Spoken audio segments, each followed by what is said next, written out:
Welcome back. Welcome to the Premier Mindset by Premier Performance LLC.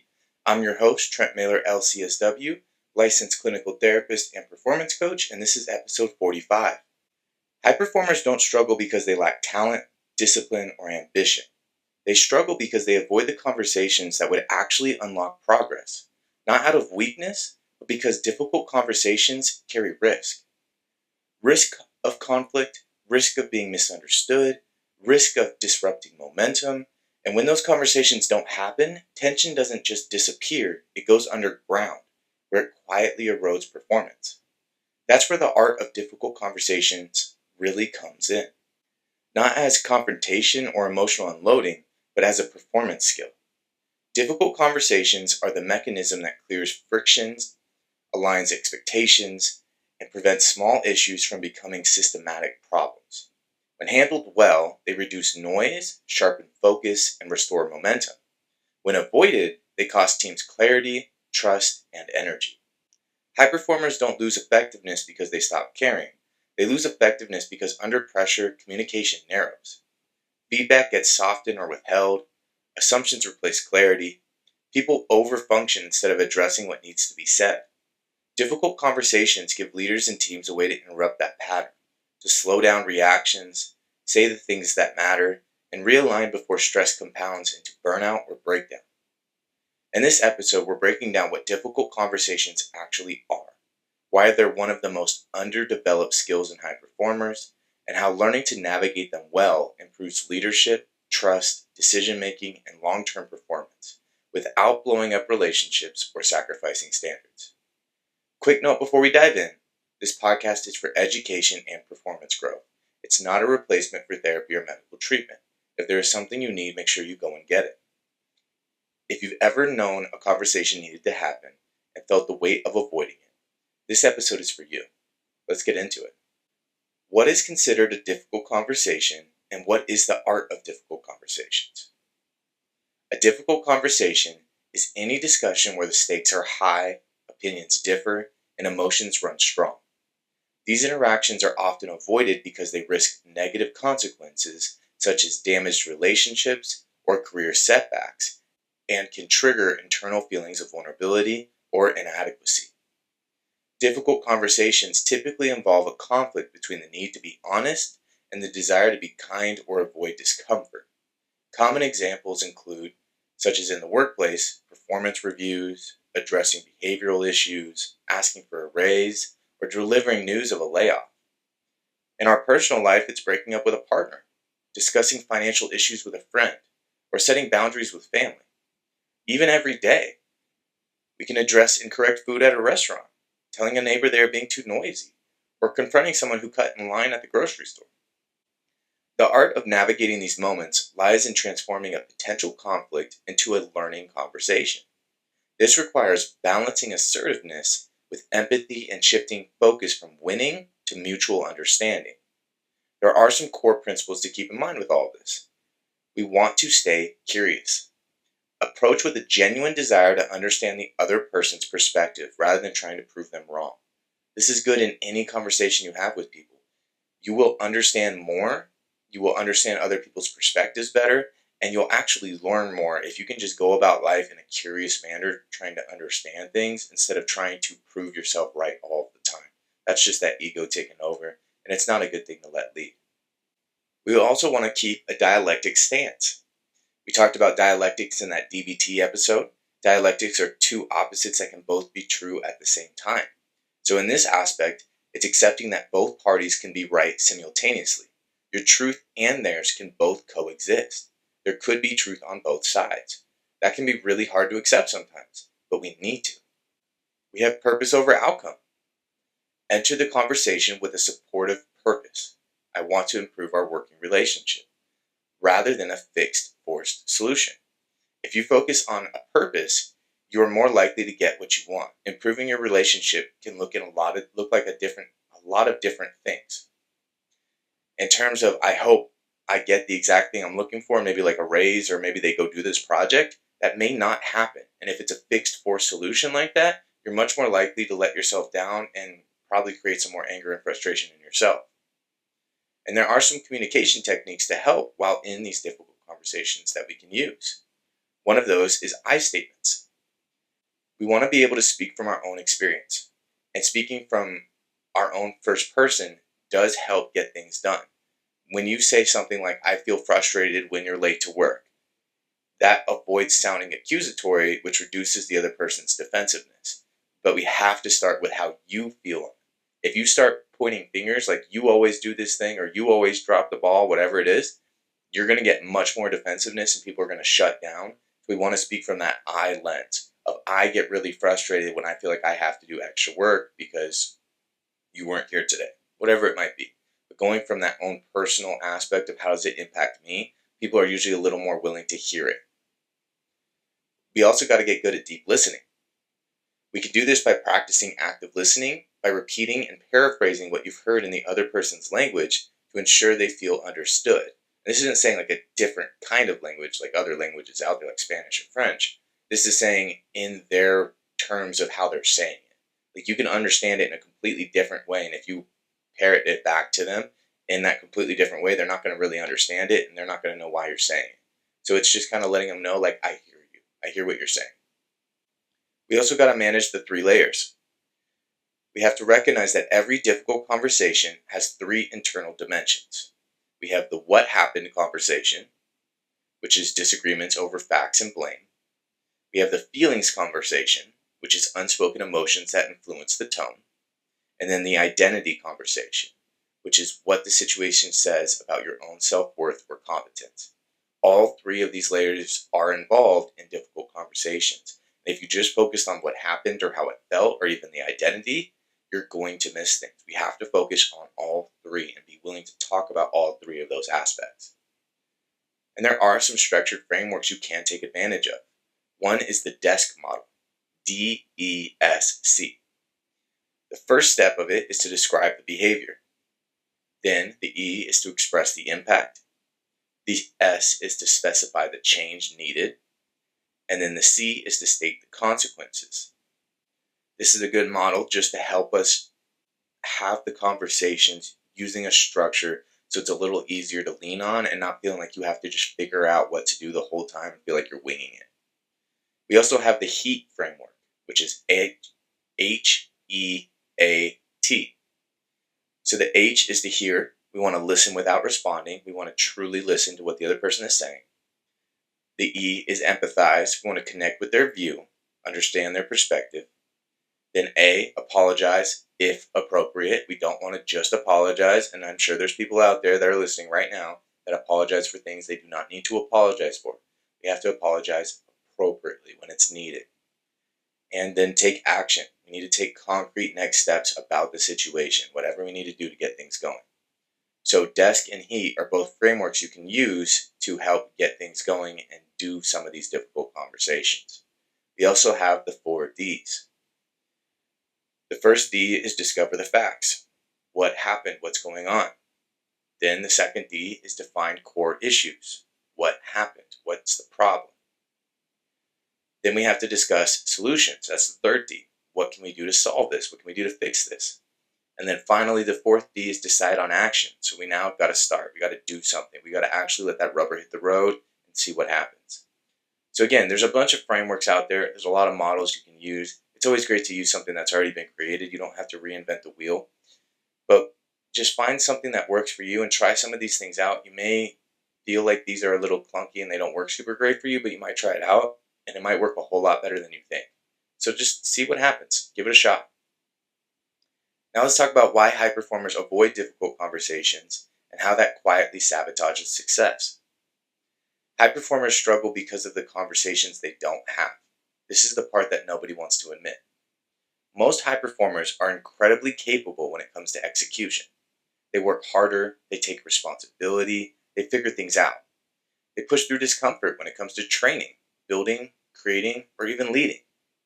But when it comes to interpersonal discomfort, clarifying expectations, naming tension, confronting misalignment, that's where things quietly break down. Not loudly, not dramatically, quietly.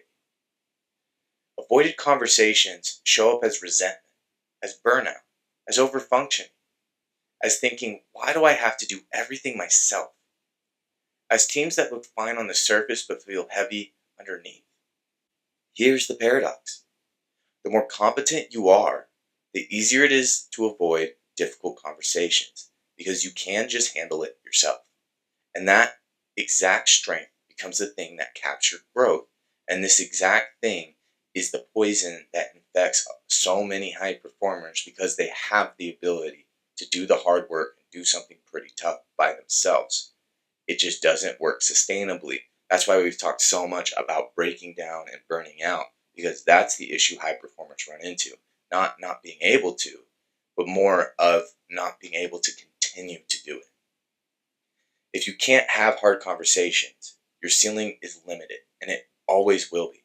Not because you're weak, but because the leadership, trust, and alignment are built through moments most people would rather avoid. So I have a story about these things that I like to share, and it is, of course, confidential, but I like sharing these things because it does hit home a little bit more. And when these things do hit home a little bit more, I think it clicks a little better for you guys to understand what we're talking about and how this does apply to your situation as well. So we're going to focus on an athlete that I worked with. He was a high-performing athlete. We'll call him Jake, but of course everything's confidential. We don't reveal anything private. And he was doing everything right on paper. He was disciplined, consistent, coachable, and respected. But performance started slipping for Jake.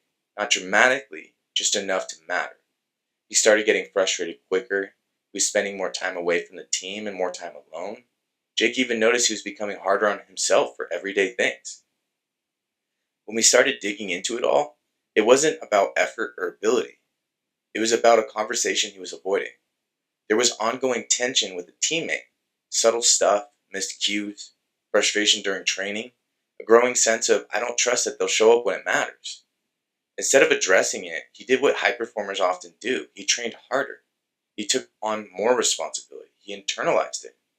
The cost wasn't obvious at first, but over time, it showed up as a mental fatigue, frustration, and a constant low-level pressure that never shut off. The breakthrough wasn't some perfect script or clever phrasing. It was realizing the conversation wasn't the threat, avoiding it was. Once Jake addressed the issue directly, calmly, clearly, and without attacking, the tension lifted. Not because it was comfortable, but because it was honest. After that, performance stabilized. Trust improved. Energy came back. The lesson was simple but powerful. What you avoid costs you more than what you face. Don't be afraid to face your fears and have the conversation in your life that you're fearing. There is a real cost of avoiding difficult conversations. Most people think they're avoiding difficult conversations to protect something, whether it's peace, relationships, productivity, or momentum. What they're actually doing, though, is creating emotional debt. Every avoided conversation adds interest. That interest shows up as the mental load you carry into training, meetings, and home, or the rumination after interactions. Even having regularly short patience with people you care about, or even quiet disengagement altogether. Your nervous system doesn't forget about it just because your mouth won't talk about it. People often tell me, I don't want to make it worse. But here's the truth. Avoidance doesn't freeze the situation. It lets it decay. That's why people often feel relief after hard conversations, even when they don't go perfectly. The body relaxes once clarity exists. Clarity beats comfort every time. We've talked about it before. Clarity is kindness. Avoiding difficult conversations may provide temporary relief, but it often leads to a cycle of compounding professional and personal costs. Research emphasizes that the long-term price of silence far outweighs the short-term discomfort of direct dialogue. Financial and operationally, it can cost enormously though. This can occur through wasted time and productivity. Unresolved issues cause team members to spin or second-guess themselves, leading to a significant time loss. Some estimates suggest avoiding one difficult talk can cost a company over $7,500 and 7 workdays and lost efficiency. And that's just one difficult conversation. Imagine if this becomes a pattern and this happens on a weekly or even monthly basis. It can also lead to high turnover expenses. When leaders fail to address underperformance or toxic behavior, High-performing employees often leave out of frustration. The high-performing employees are typically the first ones to see it. Replacing a single employee can cost between 50% to 200% of their annual salary. It is always better to keep someone than to replace somebody. It costs more money and you have to rebuild things, retrain things, and then you have all of the things that fall through the cracks as you guys are trying to bridge that gap of getting someone else onto the team. Ultimately, this can kill companies and teams through revenue and innovation loss. High-trust organizations see up to 50% higher productivity and 106% more energy than those where communication is stifled. Avoiding feedback prevents creative problem solving and can stall a company's revenue growth by up to 30%, a third of the revenue. That's a huge impact. It also impacts cultural and emotional sides of things by eroding trust. Silence is often interpreted as a lack of leadership or an endorsement of mediocre standards. This creates a culture of fake peace where resentment grows beneath the surface, further creating a psychological toll. Avoiding tough talks increases stress and anxiety for all parties involved. For the person avoiding the talk, the internal tension can manifest physically, such as through jaw tension, shallow breathing, or even constant anxiety. Avoiding difficult conversations can even lead to issues in relationships through scorekeeping. In both personal and professional settings, people often keep score of unaddressed grievances until they eventually explode, which can permanently damage relationships. One thing a lot of people don't think about is that there are also legal and strategic risks to consider. The legal vulnerability is that delaying feedback can lead to blindsiding an employee during formal disciplinary actions, which may be viewed unfavorably by tribunals in cases of unfair dismissal or discrimination. It can also compound problems. Just like a medical issue left untreated, unaddressed conflicts metastasize into larger crises that are exponentially harder to solve later. Now, how to reduce the cost? We first want to focus on clarity over comfort. Adopt the mindset that clear is kind and unclear is unkind.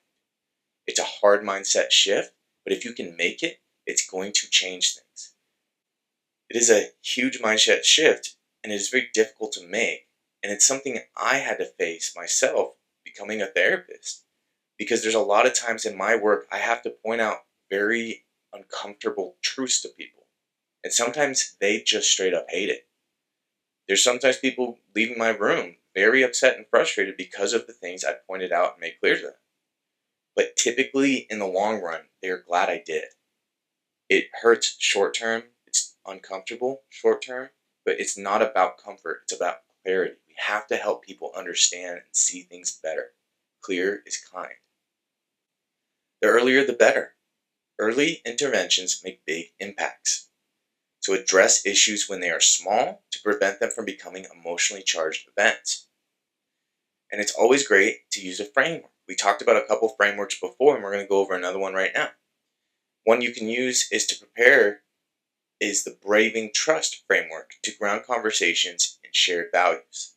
This framework is created by Dr. Brené Brown and remains a leading standard for operationalizing trust in professional and personal relationships. So every letter of Braving is a different aspect of the framework. So we're going to go through each letter and what it stands for. The B stands for boundaries, which is respect limits, and when not clear about what is okay and what is not, we have to ask. R is reliability. Do what you say you're going to do consistently over time. In a work context, this means not over-promising and being clear about your actual capacity. The A is accountability. Own your mistakes, apologize, and make amends when things go wrong. The V is vault. Do not share information or experiences that are not yours to share. This protects confidentiality and prevents counterfeit trust built through gossip. And this is a very difficult one because it's very easy just to fall into that gossiping mindset. So let's try and work on being a vault. The I is integrity. Choose courage over comfort. This means choosing what is right over what is fun, fast, or easy, and practicing your values rather than just professing them. The N is non-judgment. Everyone can struggle and ask for help without being judged. It creates a safe space for vulnerability and learning. And then finally, the G, which is generosity. Extend the most generous interpretation possible to the intentions, words, and actions of others. It is very easy to look at situations and what people are saying as a negative thing or even an attack. So we want to be generous with our own interpretation of what is happening. And on top of it all, we have to practice vulnerability. Vulnerability is always going to be a part of that recipe for success. Acknowledge that the conversation will be uncomfortable, but necessary for growth. We need to have the difficult conversations, and the more you do it, the easier they're going to get. There are some pretty big myths about difficult conversations. Let's dismantle a few of them that keep people stuck. The first myth is if I bring this up, I'll damage the relationship. In reality, unspoken tension damages relationships far more reliably than honest communication. Another myth is they should already know. If we expect mind reading, this is one of the fastest ways to build resentment. We have to let people know what we want. We have to tell them. We can't expect them to just know. The third myth, if I say it right, it won't be uncomfortable. And honestly, no. Discomfort isn't a sign you're doing it wrong. It's a sign you're doing something meaningful. And no matter how perfectly you phrase a difficult conversation, it's still going to be difficult and uncomfortable. That's just part of it. You can't get around that, and it's not a bad thing. We have to embrace it. And then our fourth myth, confident people don't struggle with this. Confidence has nothing to do with tolerance for emotional tension. Nothing. That's a separate skill. Difficult conversations aren't dangerous. They're just unfamiliar. And unfamiliar feels threatening to the nervous system. Our bodies don't like change. It feels like a threat even if the change is good for us.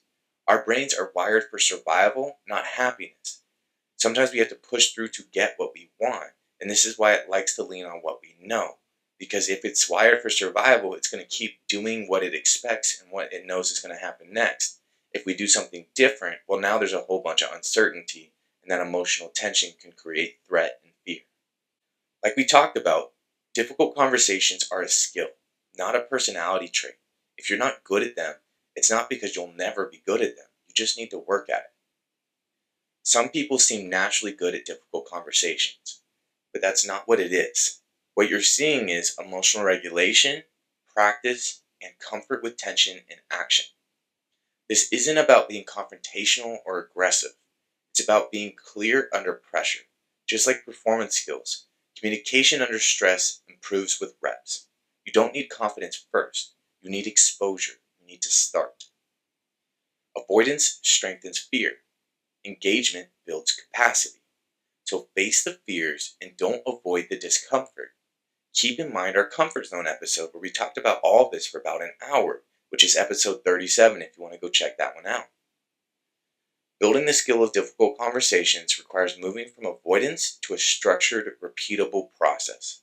Like any professional skill, it is developed through specific preparation, emotional regulation, and intentional practice. One thing you can do is master the pre-trip preparation. Effective leaders never wing a critical talk. They prepare to reduce anxiety and ensure clarity. So first, we want to clarify your why. Define your primary goal.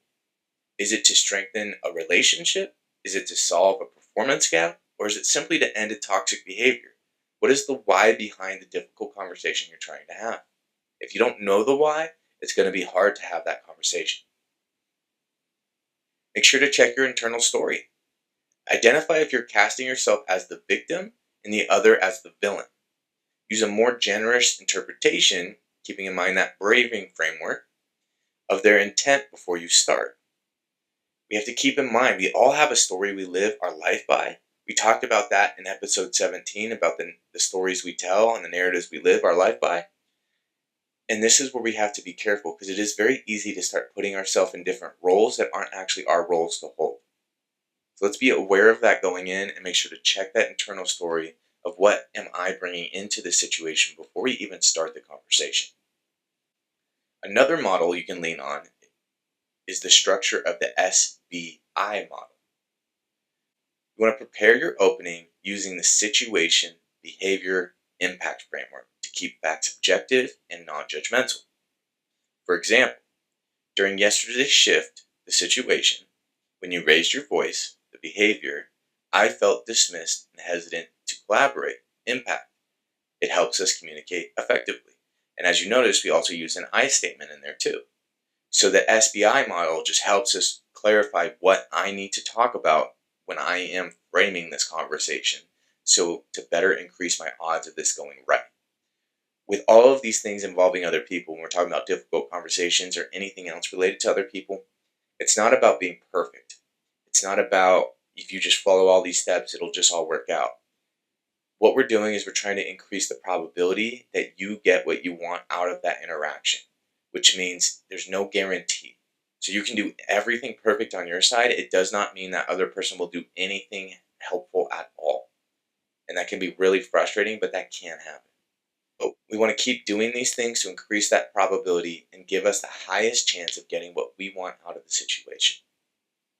Going further with that, as we talked about, practicing emotional regulation is huge for high performers. Episode 21 goes into depth in that entirely, as that whole focus is on emotional regulation. So if you haven't heard that episode, go check that one out as well, as we continue to build on top of all of these. High stakes talks often trigger a fight or flight response.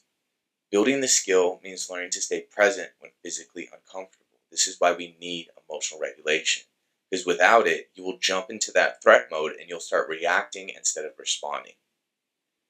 Keep in mind the power of the pause. If you feel defensive or surprised, just take a moment to breathe before responding. This prevents reactive escalations. If you react, there's a good chance the other person is going to react back. So let's take a second and respond mindfully and not jump into something and create a bigger problem. It's always good to label your triggers. This is why we talk so much about reflection and recognition. By acknowledging your physical signs of stress, like a dry throat or rapid heartbeat, as signals to slow down rather than reasons to stop, it can help us better regulate in these moments to get the success we want and find the outcomes that we want more often. And going further with that outcome is we got to focus on detaching from it and instead focus on the process. We focus on delivering the message clearly and with integrity rather than controlling how the other person reacts, because we have no control over that. We have to control the controllables. So in this situation, while we want the conversation to go a certain way and we have a goal in mind that we'd like to happen, we have to focus on presenting the message clearly and in a well way that they can hopefully digest it and give us what we're looking for. We also can work to shift from telling to asking, which improves our chance of getting what we want. If you tell people what to do, there's a natural hesitation or resistance to do it, because no one likes being told what to do. We like having choice and freedom. So asking for things and kind of having that mindset that no one owes us anything can lead to just things going a little bit better in our favor. The goal of a difficult conversation is mutual understanding. It's not winning. And that's why we're talking about changing up this mindset going into them, because so many times, especially high performers, people go into these situations trying to win them, because that's just what they do with difficult things. They try and win. And it's not about winning. If you go in with that mindset, you're actually going to probably make it worse. That's why we lead with curiosity. Replace assumptions with open-ended questions like, can you help me understand your perspective on this? If we can be curious, you're going to get more answers and you're going to probably understand the other person and their perspective a little bit more.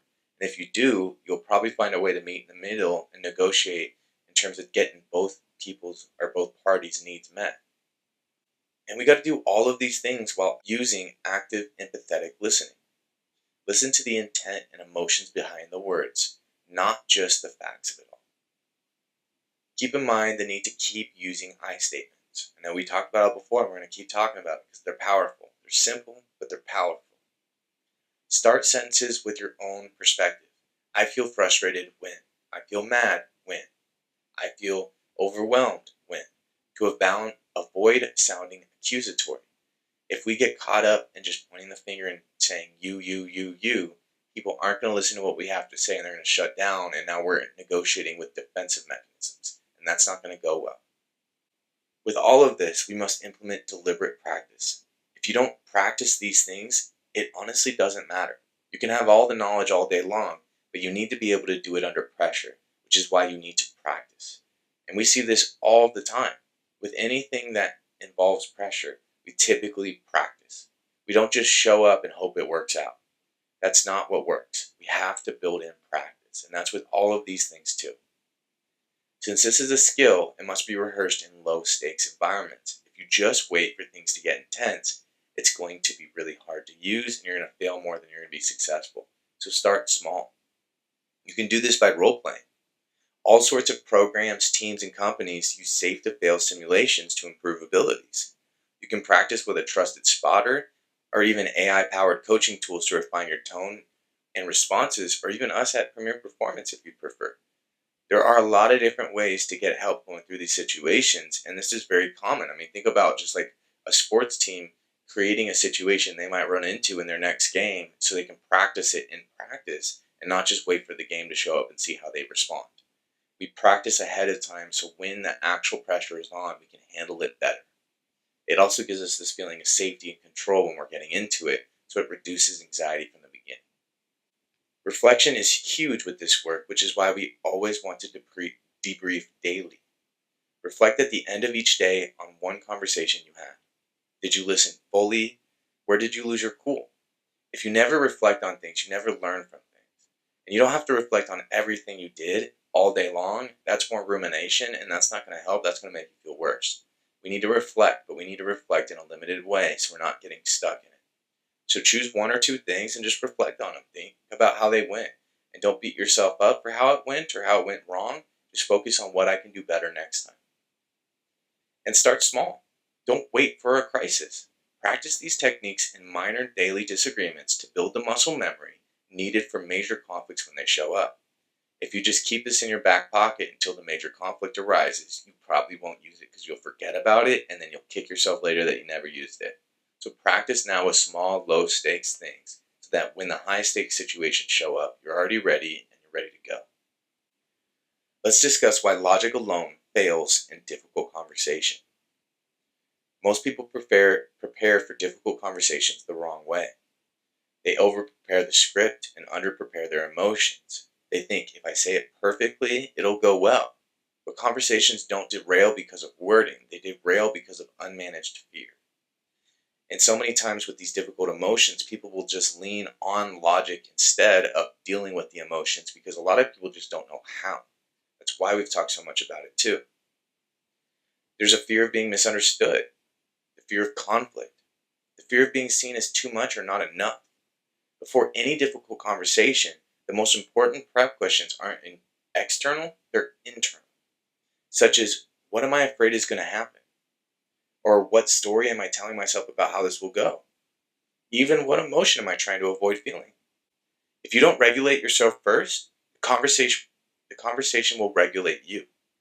We want to be in charge. We don't want the conversation to be in charge. Logic alone fails in difficult conversation because human communication is primarily driven by emotional states, subconscious biases, and biological survival mechanisms rather than pure rationality. The following factors explain why logic frequently proves ineffective during high stakes or tense interactions. First is the emotional primacy and processing that occurs overriding logic. Emotions typically precede logic. The human brain often constructs rational arguments only after an emotional response has occurred to justify those feelings. In critical or tense moments, the body's physical stress response, such as a rapid heartbeat or a knot in the stomach, can overpower logical thought before a single word is even spoken. We have a tendency as humans to lean on safety and defensiveness. Logic only lands when the participants feel emotionally safe. When individuals feel attacked, judged, or misunderstood, their internal defenses rise, causing them to either tune out or react with hostility, regardless of how sound a logical argument may be. Then there's the rationality myth. Neuroscientific research suggests that approximately 90 to 95% of human decisions are actually driven by emotion rather than reason. That is a crazy number. 90 to 95%, essentially almost all human decisions, are driven by emotion rather than reason. This is why we can't just reason through it. Without emotional engagement, the brain often struggles to assign values to different possibilities, which can lead to indecision or stalemate, even when the facts are presented clearly. So we need to bring in emotion. Don't be afraid of it. We also have identity and values. You cannot use reason to convince somebody out of the position they did not arrive at through reason. If a person's belief is rooted in their identity, core values, or personal history, logical facts are often perceived as a direct attack on their self-worth, triggering further resistance. We talk about relationships a lot, as those in connections over content matter more. In difficult conversations, the how, which is the tone, empathy, and presence, is often more important than the what, which is the factual message. Focusing solely on being right ignores the need for trust and mutual understanding, which are actual foundations for reaching a resolution.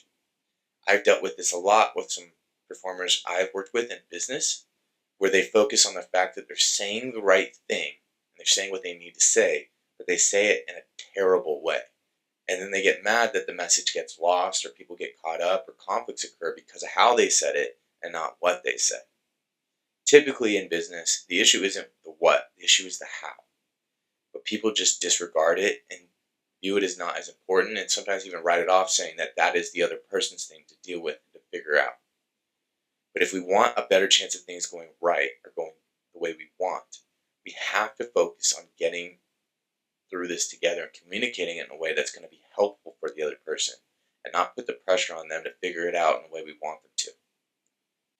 Focusing solely on being right ignores the need for trust and mutual understanding, which are the actual foundations for reaching a resolution. We need to come together to get what we want out of these things. We all have cognitive limits, and they're impacting our ability to logic out of issues. Logic-heavy communication requires significant mental energy and time to process. In the heat of a difficult conversation, people often lack the bandwidth to follow complex logical threads, leading to further frustration and disconnection. So here are some strategies to navigate these failures. First, we got to acknowledge the emotions. Address the emotional cues and the somatic markers of both yourself and the other person before attempting to introduce facts. Somatic markers are more the focus on the body language, and how the body is taking things on. Then use empathy as a bridge. Shift from combat mentality to one of curiosity by asking open-ended questions about the other person's perspective and desired outcomes. Followed by building emotional credibility.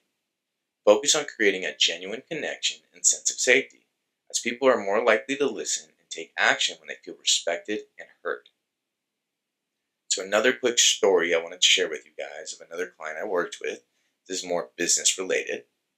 I worked with a business leader, we'll call her Jennifer, so of course it's confidential, who was frustrated with her team. From the outside, things looked good. Deadlines were mostly met, there were no major blow-ups, but internally Jennifer was exhausted and resentful. There was one employee in particular who wasn't meeting expectations. Instead of addressing it directly, Jennifer kept compensating, redoing work, picking up slack, lowering standards. She told herself she was being patient, understanding, supportive. What she was actually doing, though, was avoiding discomfort. Once we slowed it down together, the issue became clear. She was more afraid of being seen as too harsh than she was committed to clarity. When she finally had the conversation, clear expectations, specific feedback, calm delivery, something very interesting happened. The employee didn't shut down. They didn't explode. They actually improved. And even if they hadn't, Jennifer would have regained something critical: self-respect. Leadership requires the willingness to tolerate short-term discomfort for long-term trust. Keep in mind the quote, hard now, easy later, or easy now and hard later. The choice is yours. Don't be afraid to do the hard thing now and make life easier for yourself later. We want to invest in our futures, and the way to do that is to do the hard thing now. And I know you all know whatever thing is on your plate, which is the hard thing you're avoiding. Go do that thing. See what happens. Now, how avoidance sets high performers up for failure. High performers who avoid difficult conversations eventually hit the same wall. They become the bottleneck. They carry everything. They feel unappreciated. They burn out. Not because people failed them, but because they never gave people the chance to meet clear expectations. Avoidance erodes trust in two directions. Others stop trusting your clarity, or you stop trusting yourself to lead. And over time, that costs opportunities, relationships, and performance. While high performers often rely on avoidance to maintain short-term peace or focus, this behavior creates a compounding debt that eventually leads to systematic failure. Avoidance is one of the most significant hidden drains on performance, primarily because it shifts from a tactical choice to a destructive cultural norm. It's also one of the issues I see the most in my work with high performers at Premier Performance. Avoidance sets high performers up for failure through the following mechanisms. One is the erosion of psychological safety and innovation. We see this in the silence trap. When high performers avoid difficult conversations, they inadvertently signal that certain topics are just off limits. This discourages team members from surfacing mistakes or offering bold, creative ideas. Cautious compliance can start to rise. Many high-performing teams have replaced creative tension with cautious compliance, where individuals provide safe, incremental suggestions rather than the innovative thinking required to navigate economic or AI-related disruptions that everyone is dealing with right now. Two other big issues is the accountability vacuum and cultural decay. This occurs when tolerance and consistency happens. Leaders who avoid addressing underperformance effectively tax their top talent. High performers often leave organizations not because the work is hard, but because they resent carrying the burden for peers who are not held accountable. This can easily make mediocrity the standard. Avoidance of accountability leads to a vacuum where mediocrity becomes the accepted norm, causing achievement-driven individuals to disengage or seek environments where excellence is actively protected. Some people don't want to just get through the day and enjoy their night or enjoy their weekend. Some people are really working to get things done and to build something or create something with their life. And these are usually where the high performers come in. Yet another issue is misalignment and strategic friction. This can delay decisions. Avoiding tough conversations about capacity, risks, and trade-offs creates a gap between what is known and what is actually done. This lack of clarity makes strategic initiatives feel like pulling teeth and leads to burnout when goals are finally pushed through without proper alignment, further causing issues due to feedback decay. Delaying feedback reduces its impact by as much as 90% after just 48 hours. High performers who avoid giving or receiving immediate, specific feedback lose the ability to make real-time course corrections. If you avoid doing this and you hold yourself back, even for just a couple days, and you still get out and do it, you are missing 90% of what you could have given. We have to give these things in the moment. It's going to help more. It may be uncomfortable, but it's going to help more. Psychological and physical burnout ultimately occurs when all of these things continue to happen. When we goal frame failure, we tend to fail more. High performers who set avoidance goals, focused on stopping negative behavior rather than adopting new ones, are significantly less likely to stay the course compared to those with approach goals. The emotional toll of it all. Persistent avoidance reinforces the ineffective coping mechanisms, leading to increased anxiety, depression, and a sense of powerlessness. This avoidance mode is linked to greater negative emotions and lower overall success in achieving long-term resolutions. And now a couple more strategies to break the cycle. First, shorten the space. High-performing leaders must shorten the time between gaining an insight and taking action, particularly regarding difficult conversations. Act while the insight is hot. If you give it too much time, things cool down and you lose the impact of it, just like we talked about. We can also normalize dissent. Encourage loyal dissent by specifically asking for the strongest counter arguments to your own thinking to ensure its strength rather than hoping it can hold up. We have to make sure that when we pressure test these things, they work, not that we keep all the pressure away from it and just hope it's fine. And then embrace the idea that clarity is kindness.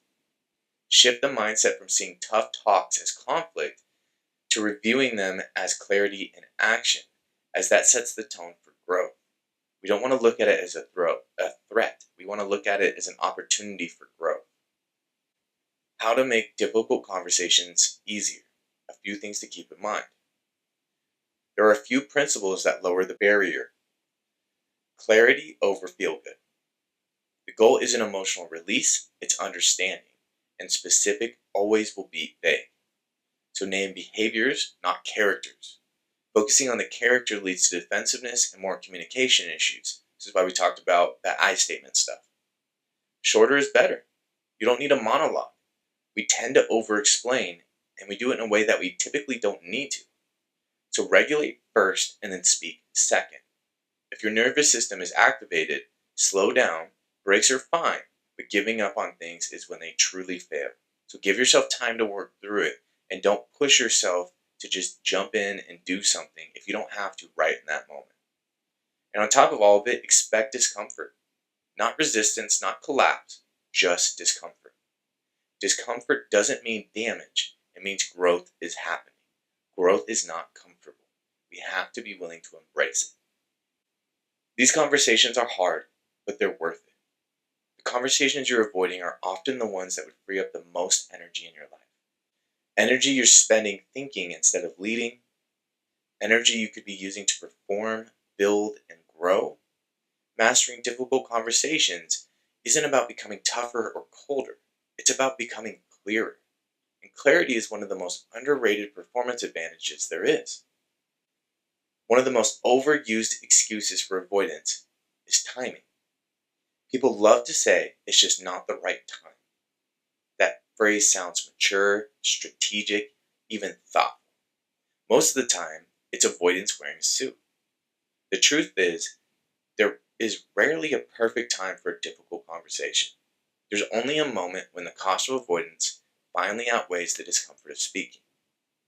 High performers often wait until they're emotionally flooded, frustrated, resentful, and exhausted, and then wonder why the conversation goes poorly. The goal isn't perfect timing, the goal is early timing. Early conversations are almost always easier than late ones. The earlier, the better. Late conversations carry emotional history, assumptions, and unspoken resentment. If you keep waiting for the right time, you're usually just letting the problem grow teeth and watching it become worse. There is a difference between being direct and being aggressive. A lot of people avoid difficult conversations because they don't want to be that person. They confuse directness with aggression. Aggression is about discharge, while directness is about clarity. Aggression is driven by emotion spilling out. Directness is driven by intention. You can be calm and still be firm. You can be kind and still be clear. You can care about somebody and still name a problem. In fact, the most respectful thing you can do is not let confusion linger. Avoidance isn't kindness. It's discomfort disguised as empathy. On top of that, unspoken expectations tend to poison relationships. Most conflicts don't come from bad intentions. It comes from unspoken expectations. People assume alignment instead of creating it. They think in terms of they should know, or it's obvious, or if they care, they get it. However, expectations that aren't spoken don't disappear. They turn into judgments, and judgments turn into resentment, and resentment turns into distance. Clear expectations feel awkward in the moment, but they prevent months or years of silent frustration. High-performing teams and relationships aren't built on mind reading. They're built on explicit communication. Again, hard now, easy later. Do the work to help yourself in the future. With the difficult conversations, you don't need the other person to take it well. It just needs to be had. One of the biggest reasons people avoid difficult conversations is the belief if they react badly, it means I did something wrong. And that's just not true. You're responsible for being clear, respectful, and regulated. You're not responsible for how someone manages their emotion. That is their thing to do. If your standard for having a conversation is that the other person must receive it perfectly, you'll never speak. And things left unsaid, as we've talked about, lead to more issues. Sometimes growth looks like disappointment. Sometimes honesty creates friction before it creates trust. Your job isn't to control the outcome. Your job is to show up with integrity and trust the process. Difficult conversations can be a competitive advantage. Most people avoid hard conversation. That alone makes this a competitive advantage. Leaders who can name tension early create trust faster. Teams with psychological clarity move quicker. Relationships with honesty recover better. In performance, business, and life, the ability to sit in discomfort and speak clearly under pressure separates good from great. This isn't about being fearless, it's about being willing. Willing to feel awkward, willing to risk misunderstanding, willing to trade short-term comfort for long-term success. That willingness is a skill, and like any skill, it can be trained. That's the work we do at Premier Performance, and that is how you pursue excellence. In summary, high performance isn't just about execution. It's about communication under pressure. Difficult conversations are where performance is either protected or lost. When they're avoided, teams rely on guesswork, overwork, and emotional containment. When they're handled skillfully, they create clarity, restore trust, and keep people aligned even when stakes are high. Difficult conversations aren't about being harsh or fearless. They're about being intentional. They require regulation, clarity, and the willingness to sit in discomfort long enough to move forward.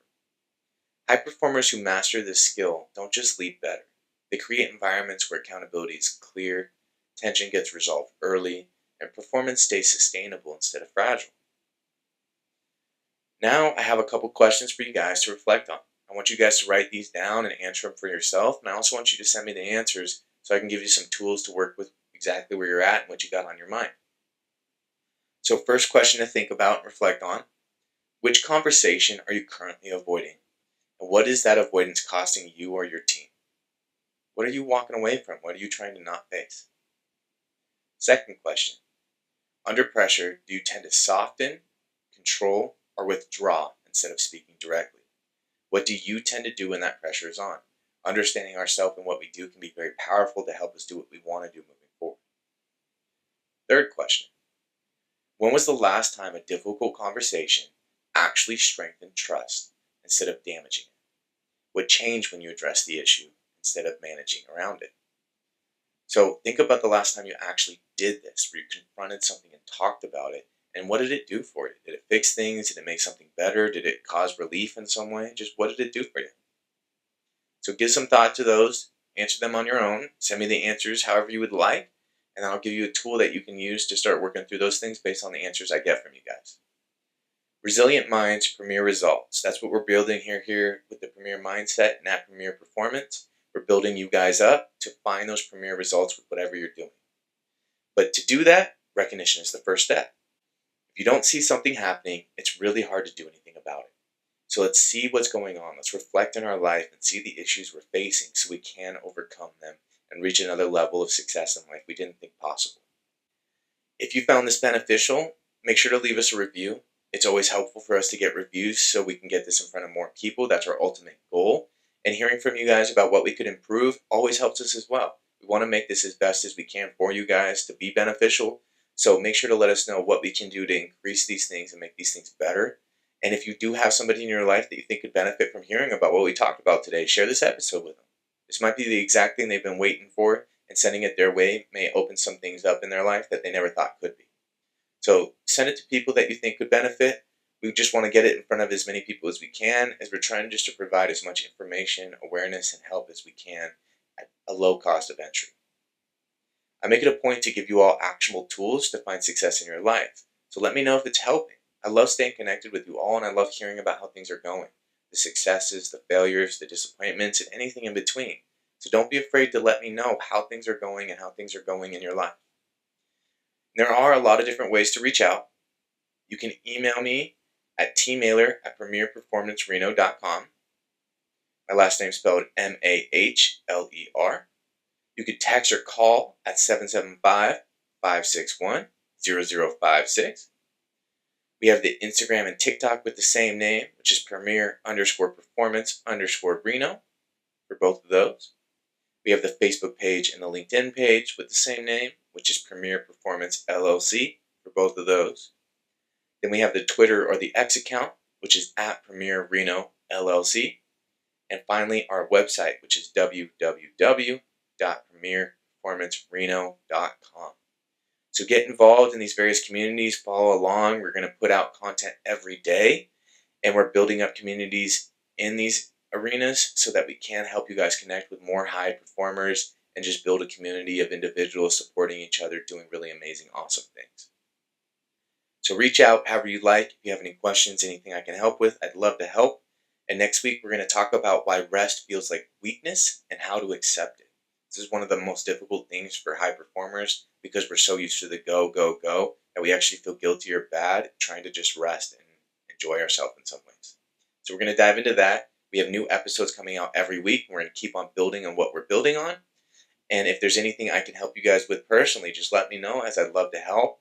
And Premier Performance is here to help you with whatever is getting in your way of finding the success you want in your life.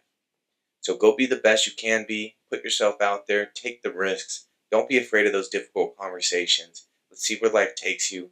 And if there's anything you need, let me know. Otherwise, have some fun. I hope you have a good time. And I'll talk to you guys soon.